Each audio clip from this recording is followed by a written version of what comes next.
البدع والأهواء، أهل البدع العقائدية وأهل البدع السياسية. أنا أقول بيننا وبينكم السلف، بيننا وبينكم الكتب، كان فيقول البدع بيننا وبينكم. بسم الله الرحمن الرحيم. الحمد لله حمدا كثيرا طيبا مباركا فيه كما يحب ربنا ويرضاه. أشهد أن لا إله إلا الله وحده لا شريك له، وأشهد أن محمدا عبده ورسوله صلى الله عليه وعلى آله وأصحابه ومن تبعهم بإحسان إلى يوم الدين. أما بعد.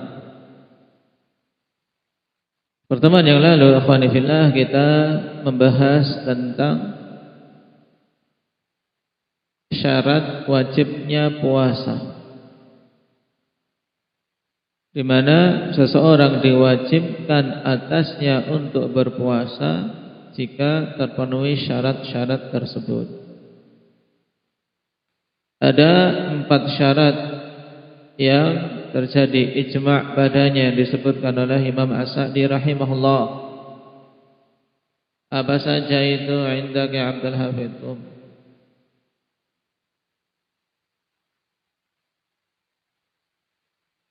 Islam, balik,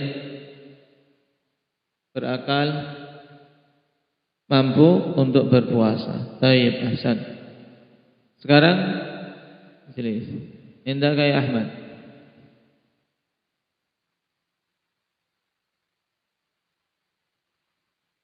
Ketika kita membahas tentang syarat balik, baliknya seseorang itu ketika ada padanya salah satu dari 3 hal. Apa saja?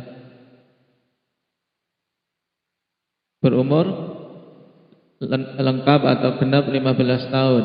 Yang kedua, tumbuh bulu kemaluan. Yang ketiga,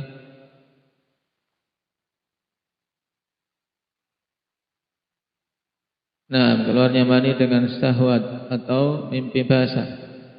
Kemudian khusus bagi para wanita ada tambahan yang keempat, apa? Mengalami haid. Baik, ahsan. Jelas. Terkait masalah dipersyaratkannya akal. Untuk seorang diwajibkan atasnya puasa. Apa dalil dalam masalah ini? Indaka ya Ismail.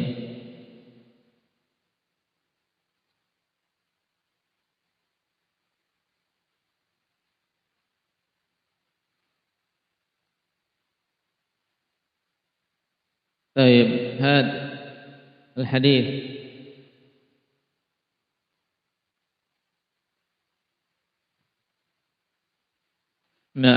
Rufi al-qalam an thalath, anis sabi hatta yahtalim wa anil majnun hatta yahya. Dalam sebagian riwayat anil ma'tuh. Baik, ini dari hadis. Adapun dari sisi penalaran dan logika, kenapa kok tidak wajib atas orang yang tidak berakal? Kenapa? Indah kayak Ibrahim. Karena orang yang tidak berakal tidak bisa berniat, dalam artian perbuatan-perbuatannya tidak dibangun di atas niat. Baik. Kemudian telah ditambahkan pada pembahasan yang lalu 2 syarat yang lain. Apa itu Iqbal? Untuk seorang terkena kewajiban puasa, syarat iqamah. Syarat yang kelima yaitu al-iqamah. Karena seorang yang dalam kondisi safar, dia tidak wajib atasnya untuk berpuasa. Maka puasa itu wajib atas orang yang muqim. Apa dalil untuk masalah ini Anda kayak Hudzaifah?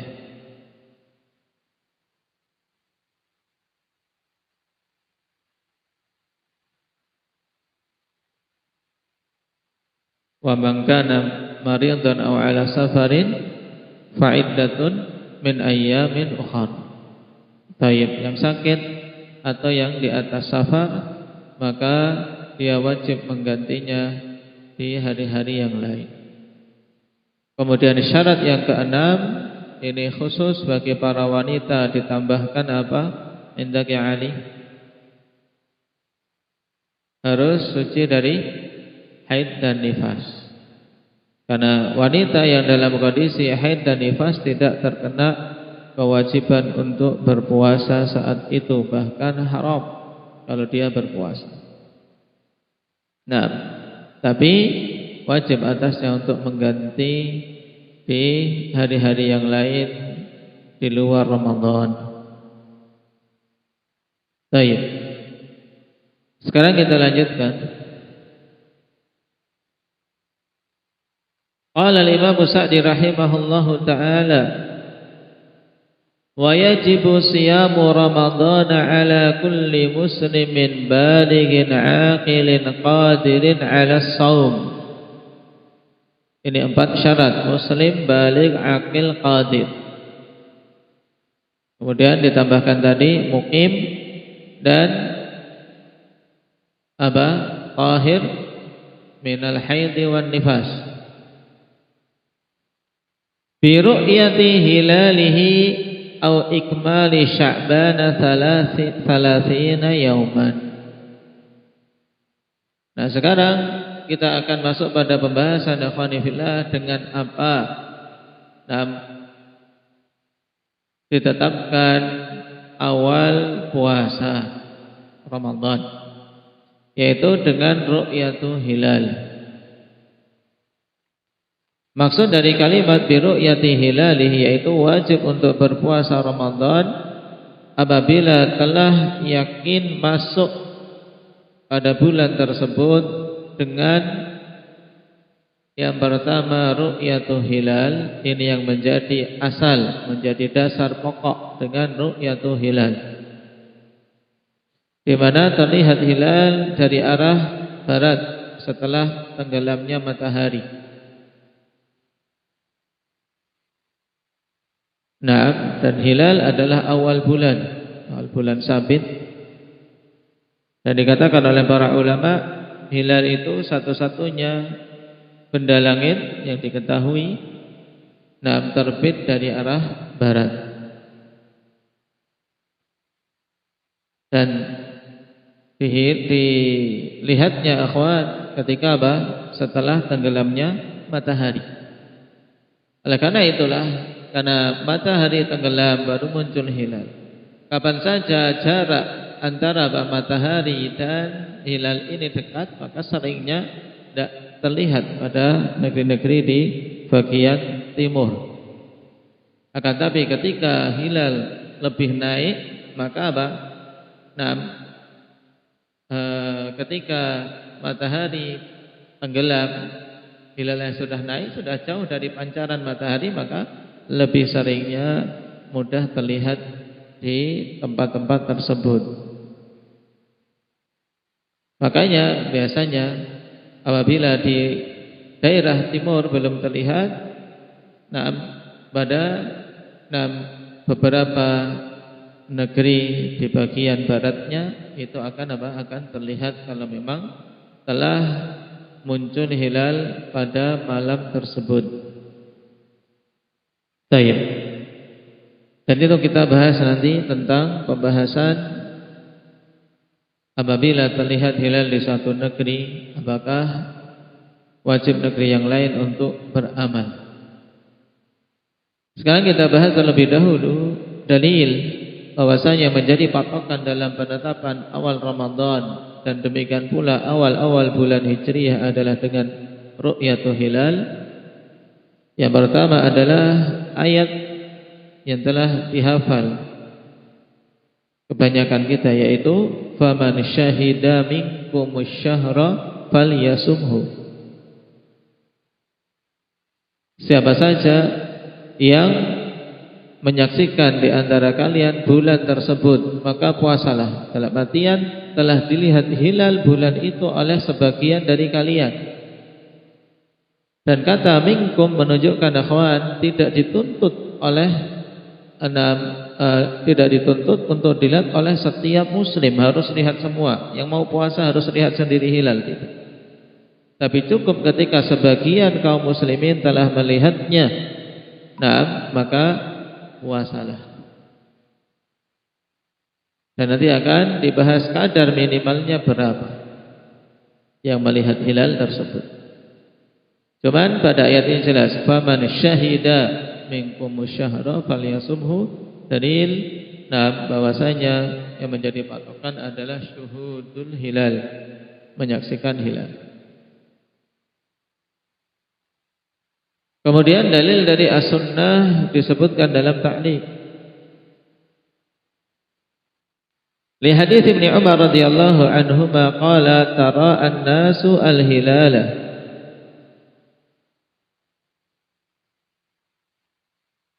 Untuk ini ta'liq berikutnya. Baik. Bi ru'yati hilalihi aw ikmali sya'ban 30 yauman. Nanti akan disebutkan setelahnya hadis tersebut. Kemudian metode kedua dalam penetapan awal bulan Hijriyah adalah dengan menyempurnakan hitungan bulan sebelumnya sebanyak 30 hari. Dan kalau kita sedang membahas penetapan awal Ramadan, berarti maksudnya adalah dengan menyempurnakan hitungan bulan Sya'ban 30 hari. Baik. Ini dua metode dalam penetapan awal bulan Hijriyah. Yang pertama dengan ru'yatul hilal, apabila tidak dilihat hilal maka dengan menyempurnakan hitungan 30 hari. Apa dalilnya? Qala sallallahu alaihi wasallam, "Idza ra'aitumuhu fasumu wa idza ra'aitumuhu fa'aftiru." Fa in humma 'alaikum faqduru lah. Rasulullah sallallahu alaihi wasallam mengatakan, idza ra'aitumuhu, apabila kalian melihatnya, yaitu melihat hilal bulan Ramadan, fasumu, maka berpuasalah. Dikaitkannya perintah untuk berpuasa dengan apa? Dengan ru'yatul hilal, menunjukkan ini patokan dalam penetapan awal bulan Ramadan. Wa idza ra'aitumuhu fa'aftiru, dan apabila kalian telah melihatnya, yaitu melihat hilal Syawal, maka berbukalah, yaitu menunjukkan telah selesai dari Ramadan.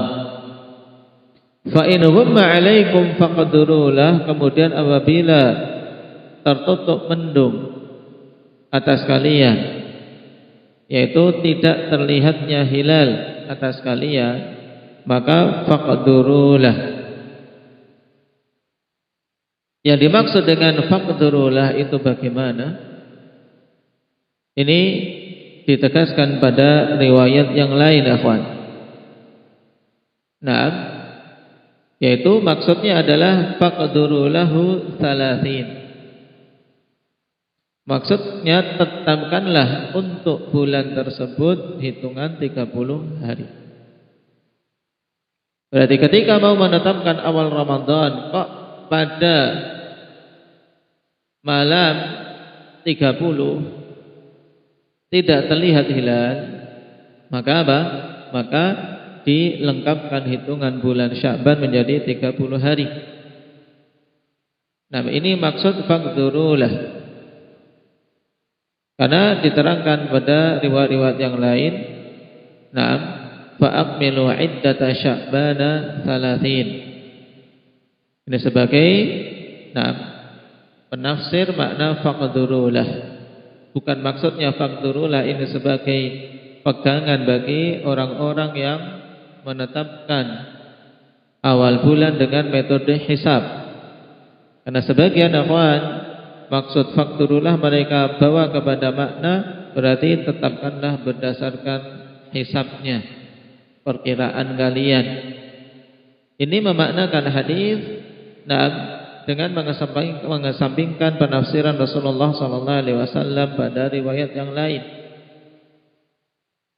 Padahal hadis ini pada riwayat-riwayatnya saling menafsirkan satu sama lain. Di mana maksud faqduru lahu, maksudnya faqduru lahu 30. Jika tertutup mendung atau tidak terlihat hilal pada malam itu, maka tetapkanlah hitungan bulan Sya'ban 30 hari. Dan lebih jelas lagi pada riwayat yang disebutkan di sini, wa fi lafdhin fa akmilu iddata Sya'bana 30, rawahul Bukhari.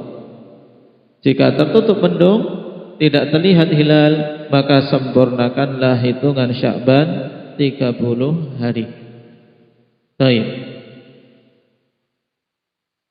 Dan ini merupakan makna yang ditetapkan oleh jumhurul ulama berdasarkan lafaz-lafaz hadis yang telah dibaca tadi. Dikatakan oleh Imam Nawawi rahimahullahu taala, wa qala Malik wa Abu Hanifah wa Syafi'i wa jumhurus salafi wal khalaf ma'nahu uqduru lahu tamamal adad 30 yauman. Imam Malik, Abu Hanifah, Imam Syafi'i dan jumhur para salaf serta khalaf menegaskan bahwasanya makna faqduru lahu yaitu tetapkanlah untuk bulan Sya'ban kesempurnaan hitungan 30 hari. Karena bulan di dalam Islam itu asalnya jumlahnya 29 hari.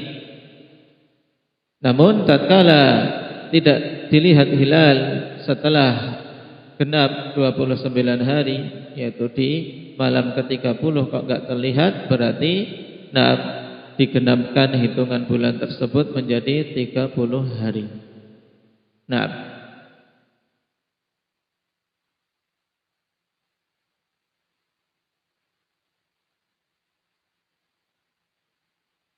Dari sabda Nabi sallallahu alaihi wasallam, idza ra'aitumuhu fasumu.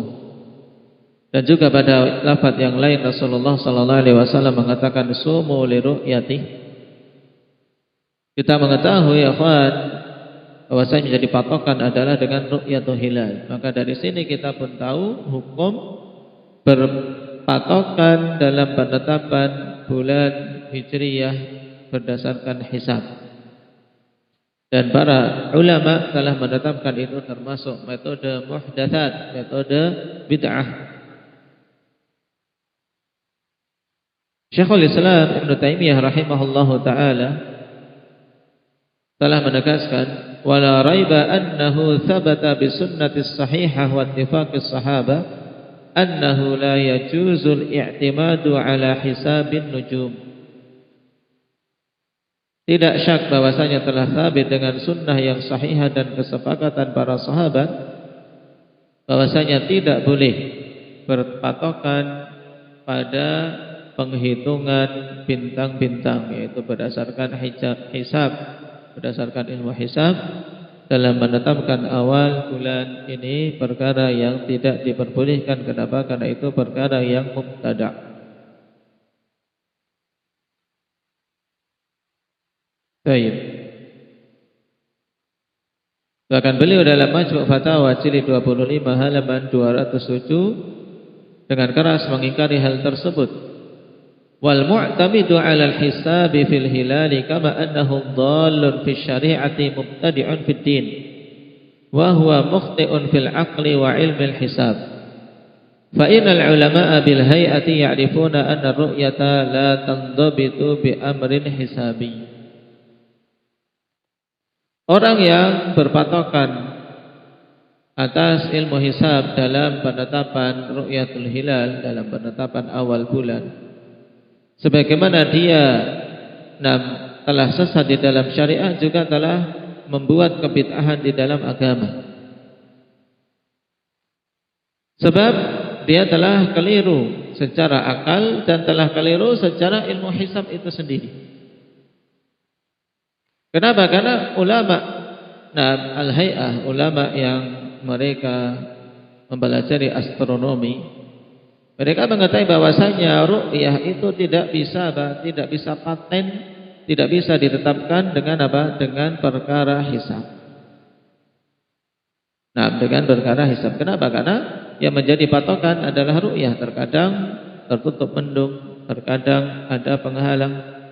Baik, oleh karena itulah menjadikan patokan dalam penetapan awal bulan Hijriah dengan hisab ini diingkari oleh para ulama rahimahumullahu taala ajma'in, baik dari kalangan mutaakhirin maupun mutaqaddiminnya dari kalangan ahli sunnati wal jamaah.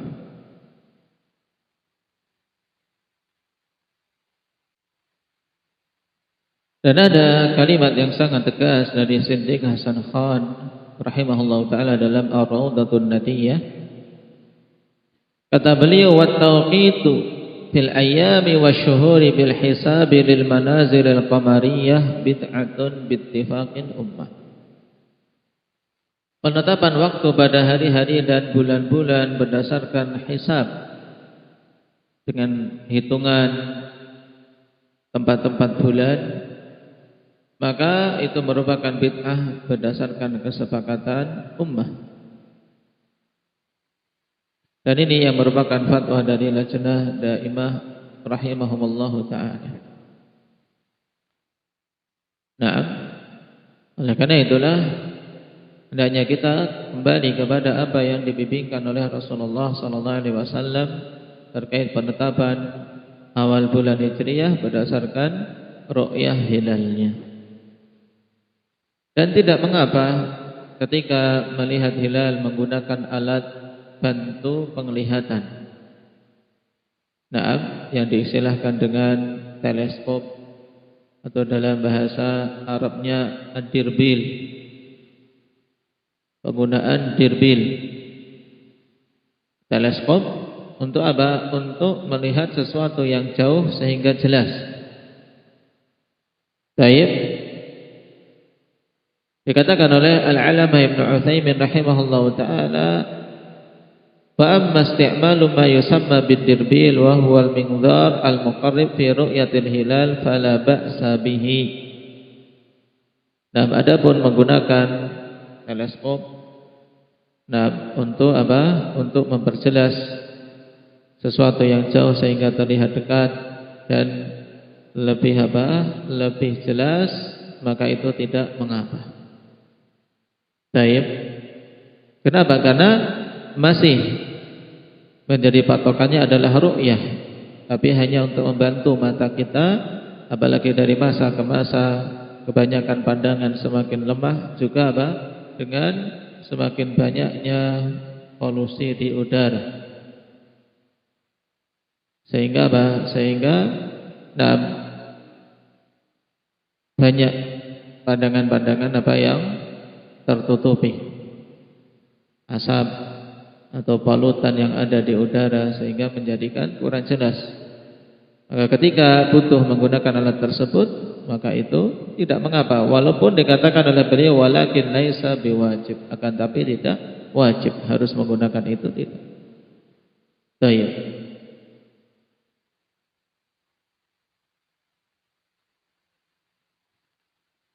Kemudian kata Imam As-Sa'di rahimahullahu taala, wa yusamu bi ru'yati adlin li hilalihi wa la yuqbalu fi baqiyati syuhuri illa adlan.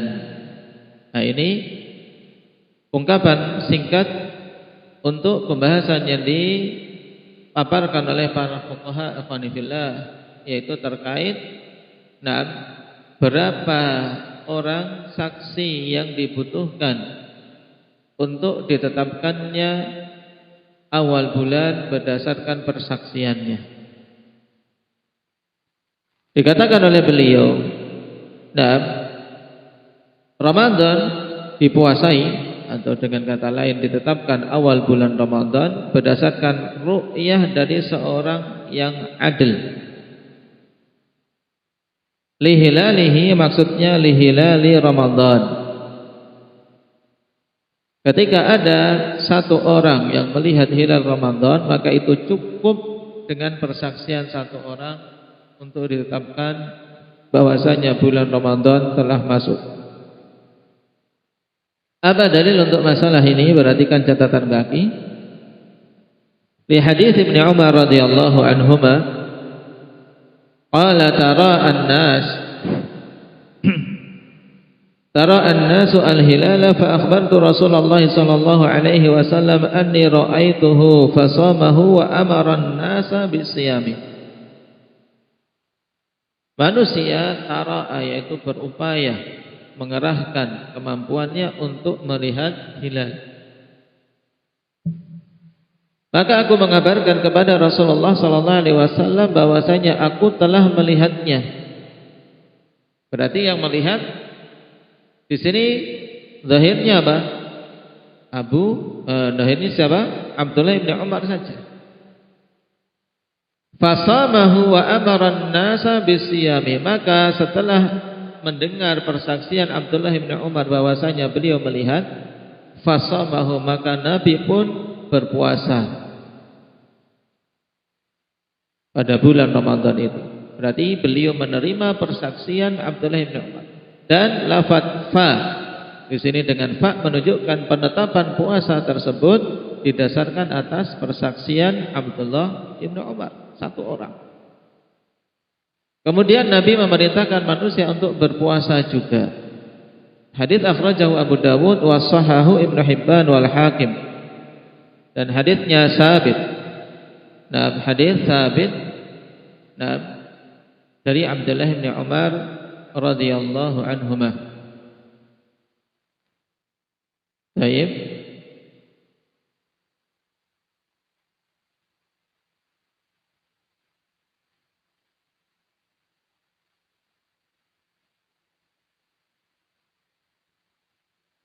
Dan itu juga yang menjadi fatwa dari Abdullah bin Umar,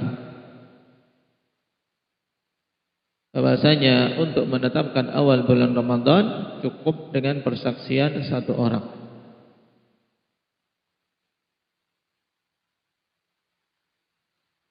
Dan hal ini juga dikuatkan dengan riwayat Abdullah bin Abbas radhiyallahu anhuma, anna A'rabiyyan syahida 'inda Nabi sallallahu alaihi wasallam annahu ra'al hilal. Faqabila an-nabiy sallallahu alaihi wasallam syahadatahu ba'da an ta'akkada min islami.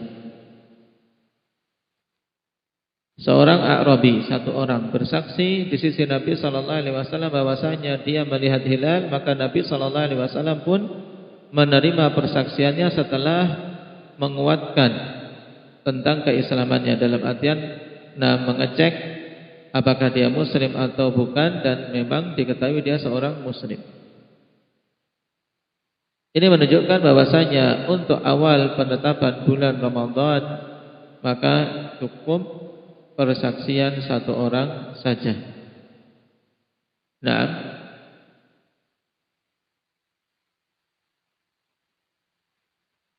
dan ini merupakan pendapat Imam Ahmad, demikian pula Imam Syafi'i pada salah satu pendapatnya, dan madhab dari Abdullah ibn Mubarak rahimahumullahu ta'ala ajma'in. Kenapa akhwan cukup satu, padahal biasanya untuk persaksian itu dua? Dikarenakan pada hal ini lebih ditekankan sisi khobar dini. Nah, persaksian tersebut lebih ditekankan tentang apa? Masalah pengkhobaran tentang suatu ibadah yang tidak ada padanya hak adami. Nah, yaitu masalah puasa, maka cukup dengan persaksian satu orang. Adapun untuk bulan-bulan yang lain, dikatakan oleh Imam As-Sa'di rahimahullah, wala yuqbalu fi baqiyati syuhuri illa adlan, dan tidak diterima persaksian pada bulan-bulan yang lain kecuali dua orang saja. Nah, baik. Sebagaimana keumuman persaksian, yaitu tidak diterima kecuali kalau yang bersaksi dua orang. Menunjukkan akhwan terkait Ramadan ini ada kekhususan karena memang datang dalil khusus tentangnya. Adapun bulan-bulan yang lain maka harus dua orang saksi. Perhatikan catatan kaki, ay wala yuqbalu fi itsbati ru'yatil hilal li baqiyati syuhur ghairi Ramadan illa bi syahadati adlain. Maksudnya tidak diterima dalam penetapan ru'yah hilal untuk bulan-bulan yang lain selain Ramadan kecuali dengan persaksian dua orang yang adil. Seorang dikatakan adil ketika mendominasi sisi ketaatannya, dan tidak diketahui seorang terang-terangan berbuat kefasikan, lebih mendominasi sifat jujurnya, tidak dikenal dia berdusta, pada pernyataan-pernyataannya.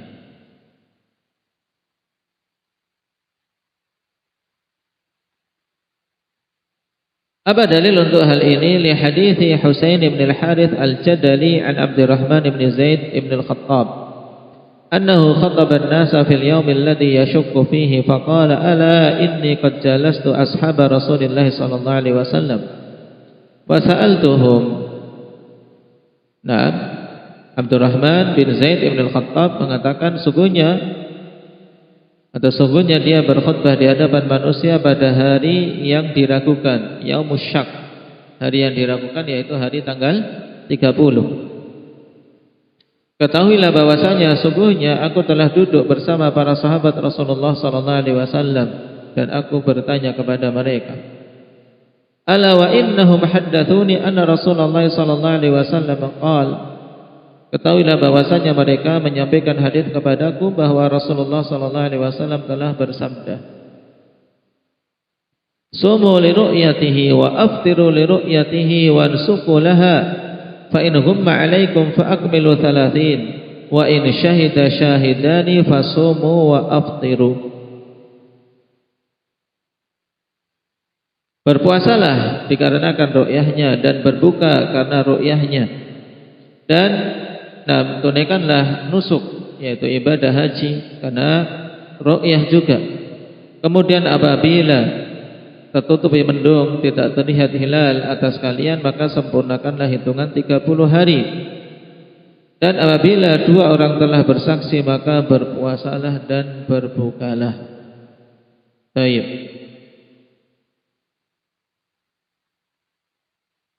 Perhatikan kalimat setelahnya. Wa an Husain bin al-Harith an al-Harith bin Hatim amir Makkah khataba thumma qala ahida ilaina Rasulullah sallallahu alaihi wasallam an nansuka lirru'yah wa illam narahu wa syahida syahida adlin nasakna bi syahadatihima. Al-hadits. Ini menunjukkan kalau penetapan ibadah haji tetap harus berdasarkan dua orang saksi. Dia berkhutbah ketika menjadi Amir Makkah. Rasulullah sallallahu alaihi wasallam telah menetapkan bahwasanya nusuk itu penetapannya berdasarkan ru'yah yaitu ibadah haji. Apabila kita tidak melihatnya dan dua orang telah bersaksi dari dua orang adil, maka kami menetapkan nusuk berdasarkan persaksian keduanya. Nah, kedua riwayat ini jika sahih ikhwan maka dibawa pada apa? Pada kondisi bulan-bulan selain Ramadan. Baik, pada selain Ramadan.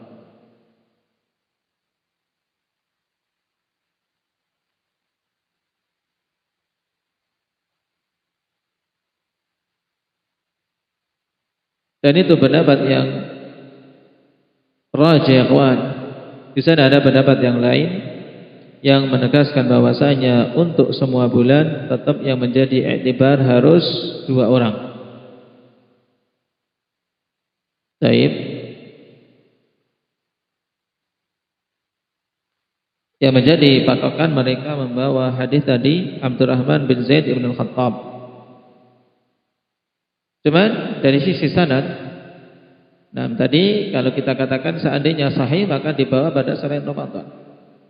Cuman dari sisi sanad padanya Hajjaj bin Arqah, dia seorang dhaif dan mudallis. Sehingga hadis yang disebutkan tadi di sini dalam riwayat kita, dalam kitab kita, antum beri ta'liq Nah, wal hadits fihi Hajjaj bin Arqah wa huwa dha'ifun mudallis. Nah, sehingga tidak bisa dijadikan patokan.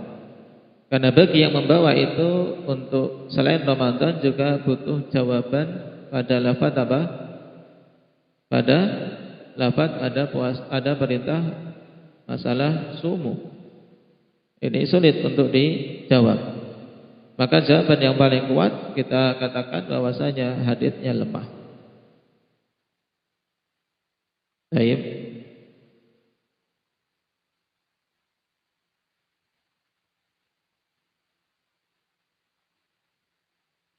Ini untuk riwayat tersebut. Kemudian hadis Amir Makkah Al-Harits bin Hatib, ahida ilaina Rasulullah sallallahu alaihi wasallam an nansuka lirru'yah fa in lam narahu wa syahida syahida adlin nasakna bi syahadatihima. Nah, ini riwayatnya hasan dikeluarkan oleh Imam Abu Dawud dan Daruqutni. Sanadnya hasan dan juga hal tersebut diterima oleh Abdullah bin Umar, ditetapkan oleh Abdullah bin Umar. Nah, untuk riwayat Al-Harits Ibnu Hatib ini kita bawa pada apa? Pada nusuk berupa apa? Ibadah haji. Baik. Sehingga dari sini kita ketahui bahwasanya selain untuk penetapan awal puasa Ramadan, maka dengan persaksian 2 orang.